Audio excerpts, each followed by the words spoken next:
के बीच में विधानसभा चुनाव में विधायक पद के प्रत्याशी के रूप में मौजूद हूं, लेकिन इसके साथ साथ यह भी बताना चाहूंगा कि मैं इलाके से पिछले 10 वर्षों से अपने इलाके की नुमाइंदगी बनारस नगर निगम में बतौर निर्दल पार्षद करता चला आ रहा हूं। विधानसभा की नुमाइंदगी मेरे हाथ में देकर देखो साथियों, सुबह में किसी की सरकार हो, आपका सर कहीं झुकने नहीं दूंगा, इस बात का विश्वास दिलाता हूं मेरे साथियों।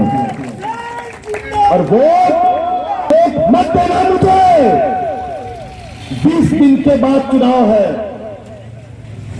100 बार मेरे बारे में मालूम कर लेना, हर दिन 5 लोगों से मेरे बारे में मालूम कर लेना, 100 बार मेरे बारे में मालूम करने के बाद ही मुझे अपना वोट देना, वरना मुझे वोट मत देना साथियों।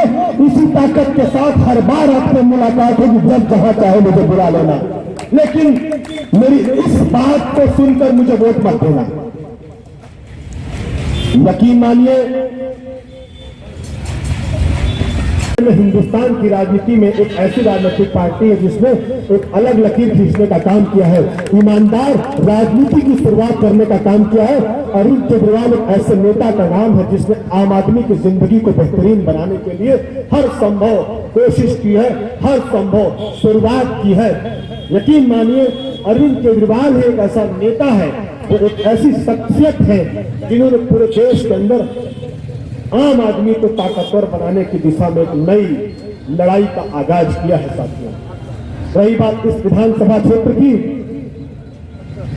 तो इस विधानसभा घड़ी बार इसलिए देख रहा हूं कि ज्यादा प्रतिबंध है मेरे ऊपर, 2 मिनट ज्यादा हुआ तो मुकदमा हो जाएगा। 3 बार नामांकन मैंने किया, 2 बार निरस्त हो गया। सुन लीजिए, नहीं चाहते थे वो लोग कि मैं आपके बीच में प्रत्याशी बनकर आऊं। 3 बार नामांकन किया हूं, 2 बार निरस्त हो गया। इस बार पहला नामांकन 14 को किया था, दूसरा परसों सुबह किया था, तीसरा परसों 3 बजे किया हूं, 2 निरस्त हो गया था। बात समझिएगा मेरी, किसी भी सूरत में नहीं चाहते थे लोग, नफरती सोच को आबाद करने वाले लोग, इंसानियत को जमींदोज करने वाले लोग, भाई को भाई से लड़ाने वाले लोग, जातीय धर्म और मजहब के नाम पर वोट मांगने वाले लोग, सच को दफन करने वाले, झूठ का परचम बुलंद करने वाले लोग नहीं चाहते थे कि अजीत सिंह नाम का उम्मीदवार इस चुनाव में आपके बीच में अपने लिए वोटों की गुजारिश करने के लिए आए, क्योंकि हिम्मत नहीं है। सोचते हैं कि गलियों में तो मुसीबत है, विधानसभा में पहुंच गया तो क्या होगा। सोचते हैं कि विधानसभा में पहुंच गया तो क्या होगा, इसकी आवाज पर कैसे रोक लगेगी। 2 नामांकन तो मेरा निरस्त हो गया, लेकिन आप लोगों की दुआओं में ताकत ज्यादा थी, तीसरा नॉमिनेशन मेरा पास हो गया। इसलिए इस मंच पर हूं और बार बार घड़ी इसलिए देख रहा हूं कि अभी मुकदमे नहीं चाहिए, चुनाव बाद दे देना। अभी दे भी दे तो फर्क नहीं पड़ना, लेकिन बोलने से मत रोकना। बोलूंगा नहीं तो आपको सच बताऊंगा नहीं, आप सच जानोगे नहीं तो फिर बहकावे में आकर गलत फैसला कर दोगे। तो साथियों, बात सिर्फ इतनी सी है कि पिछली बार के चुनाव में समाजवादी पार्टी, कांग्रेस पार्टी मिलकर चुनाव लड़ी थी, गलत तो नहीं कह रहा हूं। उसके पहले इस बात को कहा जाता था कि वोटों का बंटवारा होता है, हर उस वोट का बंटवारा होता है जो विपक्ष के हैं, जो भाजपा के साथ गए वो गए, बाकी बचे विपक्ष, तो विपक्ष के वोटों में बंटवारा होता है, लिहाजा भारतीय जनता पार्टी कभी हार नहीं पाती। पिछली बार तो दोनों मिल गए थे, है कोई बताने वाला? समाजवादी पार्टी, कांग्रेस पार्टी भाई भाई, उसके बाद भी नहीं हरा पाए। डॉक्टर राजेश मिश्रा आपके प्रत्याशी थे, सम्मानित प्रत्याशी, पढ़े लिखे प्रत्याशी, शहर के पूर्व सांसद, पूर्व एमएलसी, BHU के प्रोडक्ट क्यों नहीं जीत पाए? बात समझने की कोशिश करिएगा। मैं आम आदमी पार्टी का प्रत्याशी हूं, लेकिन सच बोलता हूं कहीं भी कभी भी। डॉक्टर राजेश मिश्रा दक्षिण विधानसभा का चुनाव सिर्फ एक वजह से हारे थे, क्योंकि उनके लिए वोट मांगने वाले काफिले में समाजवादी पार्टी के गुंडे भी वोट मांग रहे थे। और एक बात लिख लेना, समाजवादी पार्टी को व्यापारी कभी वोट नहीं देता, कभी वोट नहीं देता, कभी वोट नहीं देता। और दक्षिण विधानसभा व्यापारियों का गढ़ है। पूर्वांचल की सबसे बड़ी गल्ला मंडी विशेषरगंज, मसालों की मंडी गोला दीनानाथ, सराफा मार्केट चुड़िया, रेशम कटरा, नारियल बाजार, कुबई की चौकी, दवाओं की मंडी सप्त सागर, साड़ियों का मार्केट गोलघर से लेकर चौक तक। बताना ये चाहता हूं, दक्षिणी विधानसभा का व्यापारी किसी कीमत पर समाजवादी पार्टी को वोट नहीं देना चाहता। सिर्फ एक यही वजह थी कि डॉक्टर राजेश मिश्रा चुनाव हार गए थे। व्यापारियों ने सोच लिया था कि चेहरा चाहे किसी का आ जाए, लेकिन सपा के साथ अगर है तो वोट नहीं देंगे, और इसलिए डॉक्टर राजेश मिश्रा चुनाव हार गए। इस विधानसभा में करने का काम किया है। मैं इस बात को दालों के साथ इसलिए कह रहा हूं क्योंकि मैं भी उसी विधानसभा क्षेत्र के एक वार्ड का पार्षद हूं। स्मार्ट सिटी के नाम पर बनारस शहर के जिन 6 वार्डों में काम कराए गए, जिन कामों का डंका पूरे देश भर में भारतीय जनता पार्टी के लोग पीट रहे हैं, उन कामों में शर्म पर भ्रष्टाचार हुआ है साथियों, जिसका सबसे पहला गवाह मैं बनने को तैयार हूं। मेरा भी वार्ड है राजमंदिर, जहां 13 करोड़ 53 लाख रुपए का टेंडर हुआ स्मार्ट सिटी के नाम पर गलियों में पत्थर का चौका बिछाने और sewage system, water supply system का काम करने के लिए।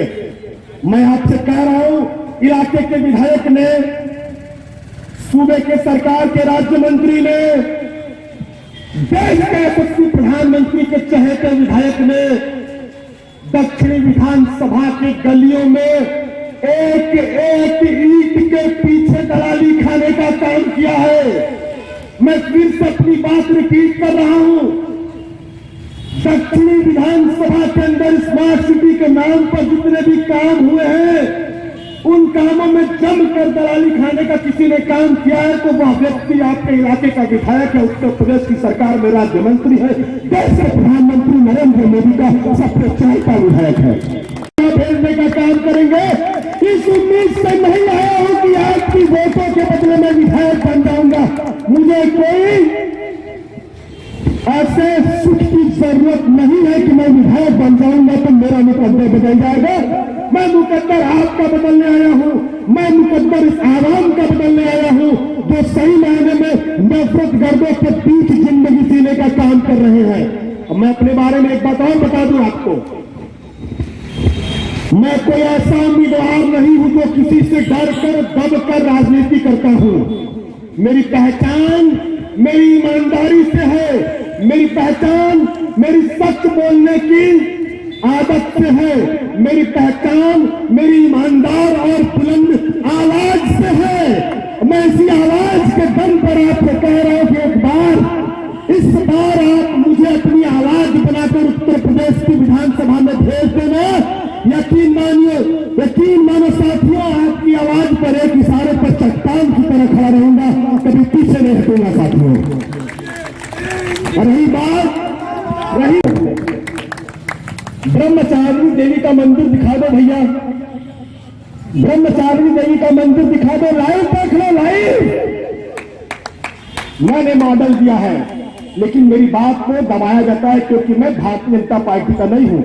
मर जाऊंगा, नहीं हो सकता, मर जाऊंगा, लेकिन उस पार्टी का नहीं हो सकता जो पार्टी हिंदुस्तान के इतिहास में सबसे बड़ी गद्दार मेरी नजर में है।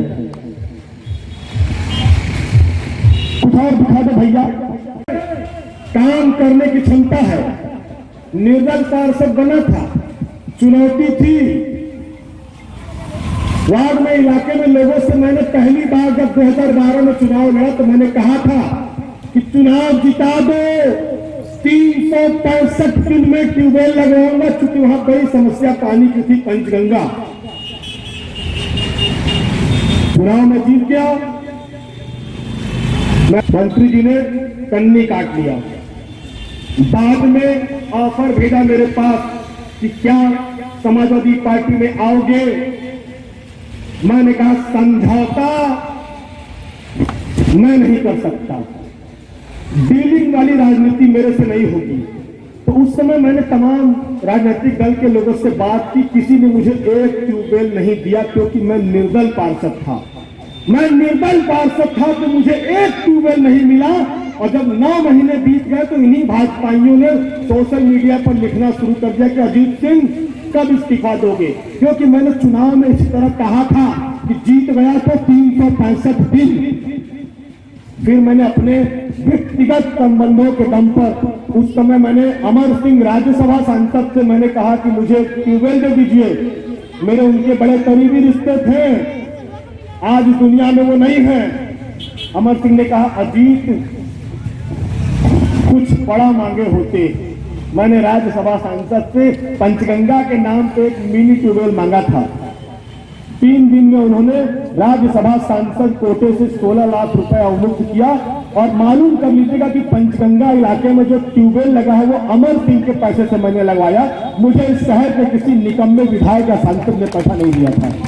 और उसके बाद मैंने ठान ली उसी कार्यकाल में कि सर्वाधिक ट्यूबवेल मैं लगवाऊंगा। बनारस शहर का मैं इकलौता पार्षद बन गया जिसने एक कार्यकाल में 5 साल में 1 नहीं, 2 नहीं, 3 नहीं, 4 ट्यूबवेल अपने पूरे इलाके में लगवा दिया था।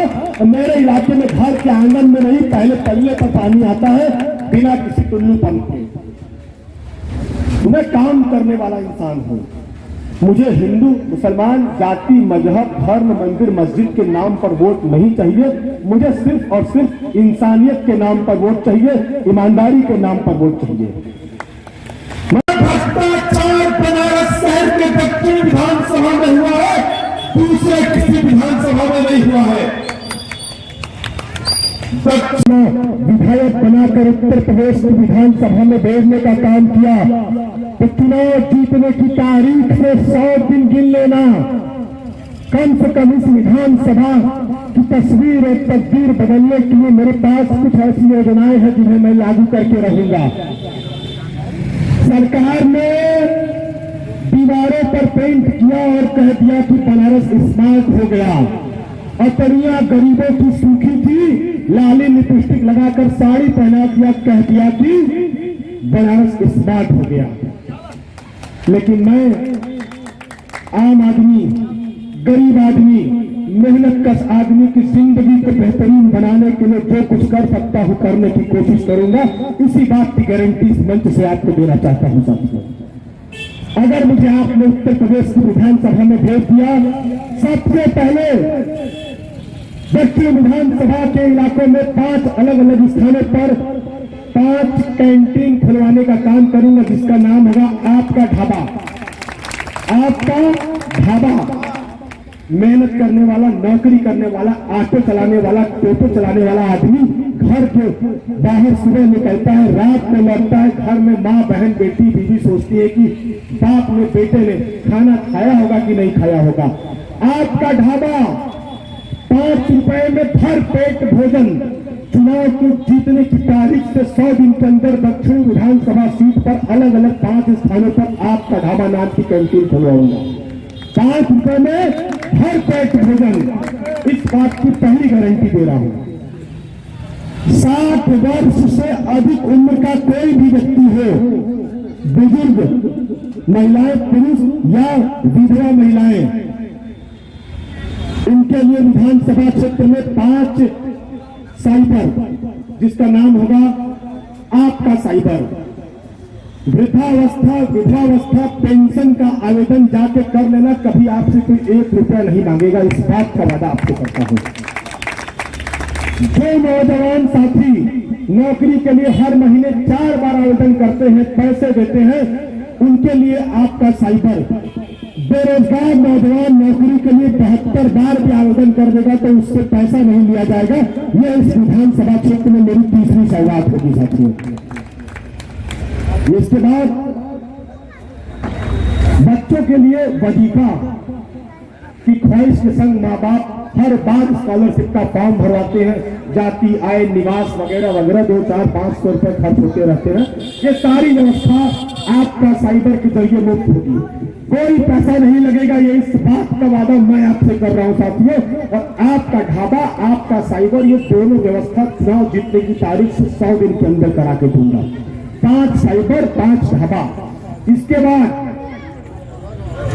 दक्षिण विधानसभा के अंदर मछोदरी स्थित बिड़ला अस्पताल, पक्के मोहल्लों में मेहता हॉस्पिटल, जिसे रामघाट अस्पताल के नाम से जानते थे, कजाकपुरा का छुटा अस्पताल, मारवाड़ी अस्पताल, बेनिया पुराना अस्पताल, दक्षिणी विधानसभा के अंदर जितने सरकारी अस्पताल हैं उनकी व्यवस्था इतनी बेहतरीन करा दूंगा कि आपने कभी सपने में नहीं सोचा होगा, क्योंकि मैं ईमानदार हूं। इस बात की गारंटी देता हूं, पूरे विधानसभा क्षेत्र में कोई भी सरकारी स्कूल या कोई भी सरकारी अस्पताल होगा तो वहां भ्रष्टाचार का बोलबाला नहीं होगा, मेरे जिंदा रहते।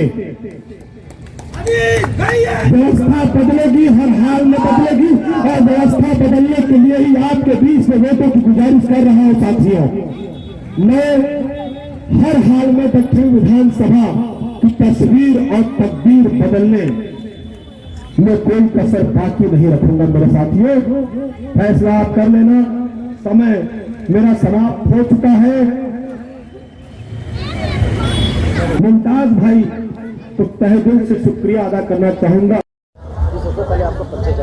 अजीत, दक्षिण विधानसभा से आम आदमी पार्टी का प्रत्याशी हूँ। किस तरह का नुक्कड़ सभा की है आज, और आपने काफी दहाड़ के जनता के बीच में अपनी बातों को रखा, अब किस तरह का प्यार मिल रहा है जनता से? देखिए, जनता सही मायने में आज तक तमाम राजनीतिक दलों के द्वारा ठगी गई है, और ये सच है कि वक्त के साथ राजनीति का रूप इतना विभत्स होता गया कि सच को हमेशा से लोगों ने दबाने की कोशिश की है। मेरी सिर्फ एक कोशिश रही है कि मैं सच को दबने न दूं। आज मैं आम आदमी पार्टी के प्रत्याशी के रूप में दक्षिण विधानसभा सीट की जनता के बीच में, लोगों के बीच में आया हूं, तो सिर्फ और सिर्फ सच के दम पर। मैं सच बातों को बोलना चाहता हूं, मैं सच को बोल रहा हूं। और आप यकीन मानिएगा कि आपने पूछा कि जनता का प्यार कितना मिल रहा है, आप जनता की तरफ अपना कैमरा घुमाकर जनता से पूछ सकते हैं। सच का साथ सब देना चाहते हैं, लेकिन नफरत की बात करने वाली सरकार, तानाशाही का राज चलाने वाली सरकार के खिलाफ जनता उठ रही है, जनता खड़ी हो रही है, और यही वजह है कि लोग मुझे मजबूत कर रहे हैं। दक्षिणी विधानसभा से कई प्रत्याशी हैं, अपने आप में अलग अलग पैकरे आजमा रहे हैं। आपने जनता के बीच में किस मुद्दों को लेकर आए हैं और क्या क्या? सिर्फ एक मुद्दा। देश की राजनीति में आम आदमी पार्टी एक ऐसी राजनीतिक पार्टी है जिसका जन्म भ्रष्टाचार के खिलाफ हुआ। दक्षिणी विधानसभा का चुनाव इस बार भ्रष्टाचार बनाम ईमानदार का होगा। इसके पहले जो विधायक थे, कहा जाता है कि वो युवाओं को बहुत चाहते हैं, ऐसा कहा जाता है कि वो युवाओं को बहुत चाहते हैं। तो क्या ऐसी वजह रही कि आपको विधानसभा में जाने की आवश्यकता पड़ी? आपका जो कहना है, मैं उस बारे में बहुत कुछ नहीं कह पाऊंगा, लेकिन मुझे इतना पता है कि इसके पूर्व में आप जिस विधायक की बात कर रहे हैं वही विधायक हैं जिन्हें कभी नगर निगम के चुनाव में उनके इलाके की जनता ने सभासद भी नहीं बनाया था। तो कितने चाहते हैं, इसका जवाब जनता देती है। पिछला चुनाव देश के प्रधानमंत्री के चेहरे पर लड़ा गया था, और यही वजह है कि जनता ने गलती से उन्हें विधानसभा की नुमाइंदगी उनके हाथ में दे दी और उन्हें विधानसभा में भेजने का काम किया। जिन लोगों ने उन्हें विधानसभा का विधायक बनाया, आज वही लोग पछता रहे हैं। हर कोई ठगा गया है, ऐसा कोई सगा नहीं जिसको उन्होंने ठगा नहीं। अब विधायक बनते हैं तो क्या लाएंगे जनता के लिए? हर कोई ठगा गया है, ऐसा कोई सगा नहीं जिसको उन्होंने ठगा नहीं। अब विधायक बनते हैं तो क्या लाएंगे जनता के लिए कैसे? मेरी पहचान मेरे काम से है, ईमानदारी से है। मैंने हमेशा से जनता के लिए बेहतर से बेहतर काम करने की कोशिश की है और विधानसभा में अगर जनता ने मुझे भेजा तो पूरे प्रदेश की तो गारंटी नहीं देता हूं, लेकिन दक्षिणी विधानसभा की व्यवस्था बदल दूंगा। दक्षिणी विधानसभा में अपने हक और अधिकार के लिए दर दर ठोकर खाने वालों को मैं कहीं ठोकर नहीं खाने दूंगा। आम आदमी की आवाज़ बनूंगा, गरीब आदमी की आवाज़ बनूंगा और मेहनत करने वालों की ताकत बनने का काम करूंगा। यही मेरी पहली और आखिरी कोशिश होगी। मंच से आप दहाड़ते हैं तो, और आप विपक्ष को बहुत, जो वर्तमान में जो सरकार है उनके ऊपर भी बहुत सारी चीज़ें आप बोलते हैं, तो क्या आपको मुकदमे का डर नहीं है? क्या कोई डर नहीं है। मेरी ताकत जनता है और मैं सच बोलने में यकीन रखता हूँ। मुझे किसी का कोई डर नहीं है। मैंने कहा मंच पे, फिर कह रहा हूँ, मैं आज सच बोल रहा हूँ, कल सच बोलता था। जब तक जिंदगी रहेगी तब तक सच बोलूँगा और सच को कोई दबा नहीं सकता। ये अपना ढाबा क्या है? ये अपना आपका ढाबा? दरअसल मैंने देखा कि इस बार प्रदेश की सरकार, देश की सरकार ने स्मार्ट सिटी के नाम पर दीवारों पर रंगरोगन करने का काम किया। दीवारों पर कलर किए जा रहे हैं, दीवार के सामने रहने वाला भूखा सो रहा है। लॉकडाउन के समय भूखे मरने का नौबत था। रिक्शा चलाने वाले, टोटो चलाने वाले, मेहनत करने वाले लोग भूखों मर रहे थे। सरकार ने कभी किसी की सुध नहीं ली। लोग दौड़ा कर मारे गए। राशन बांटने की बारी आई तो भारतीय जनता पार्टी के लोगों ने चेहरा पहचान कर सहयोग के लिए राशन पहुंचाना शुरू किया। आपका ढाबा मेरी एक ऐसी योजना है कि मेहनत करने वाले लोग जो घर के बाहर निकलते हैं, कम से कम उन्हें 2 वक्त की रोटी के लिए वापस लौट के काम छोड़कर घर ना आना पड़े।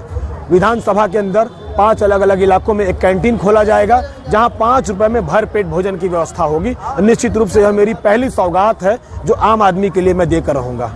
मन से आपने स्मार्ट सिटी के बारे में धांधली की बात कही, किस तरह की चीजें थी और आपने जो प्रधानमंत्री ने अपने चुनावी जनसभाओं में अपने मंचों से कई बार चीख कर चिल्लाया था कि ना खाऊंगा ना खाने दूंगा।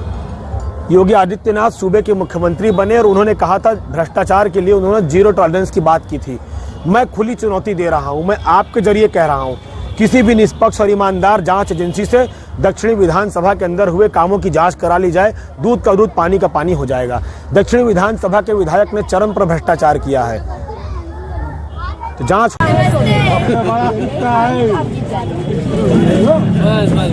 गया, आप टेंशन करते हो।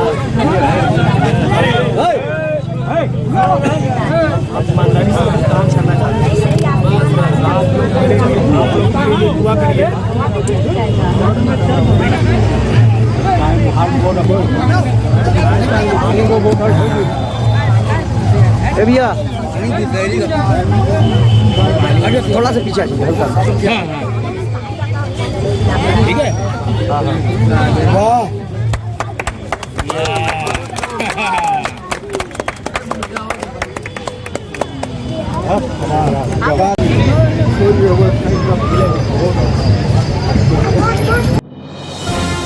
डिजिटल इंडिया का digital new platform live VNS पिछले 7 वर्षों से बनारस की सेवा में। पाइए बनारस के कोने कोने की खबर निष्पक्षता के साथ लाइव VNS से। बनारस की ताज़ा तरीन खबरों के लिए प्ले स्टोर से डाउनलोड कीजिए लाइव VNS ऐप या फॉलो कीजिए लाइव VNS को सोशल मीडिया पर।